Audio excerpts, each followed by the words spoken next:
Hello friend आपण मानक प्रिय सीरियल सुनैना सीरियल देखिए जबरदस्त धमाका अच्छी सुनैना और अनिशा भितर झगड़ा। हाँ दर्शक बंधु भिडटी को स्किप न करी शेष पर्यंत देखंतु ताहले जानि परिबे आपण मानक प्रिय सीरियल सुनैना सीरियल रे देखिबा को पाइबे जे सुनैना अनिशा उपरे रागी जोरे चित्कार करी पार्टी करी कहिबे मु किछि भी भूलिनी अनिशा से डिवोर्स पेपर रे केवल मु साइन करिछि मु भल भाबरे जानिछि कार्बन पेपर पकई विवेक बाबू ठारू धोकारे से साइन निया जाइछि।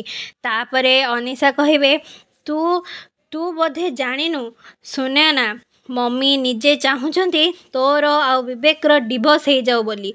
अनिशा कथा शुणी सुनैना आश्चर्य हो जिबे आ दुखरे भांगी पड़े। हेले दर्शक बंधु आपण मानंकु आजिर प्रोमो देखी कौन लगिला जे विवेक कहार हेबे अनिशांकर ना सुनैनार कमेंट माध्यम रे जणे दियंतु। आगो को जानिबा पई आम चैनल को लाइक शेयर सब्सक्राइब करबा को जमारू भी भूलिबे नहीं। आज राति 7:30 रे देखंतु आपण मानंक प्रिय सीरियल सुनैना एबे केवल सीधा टीवी रे।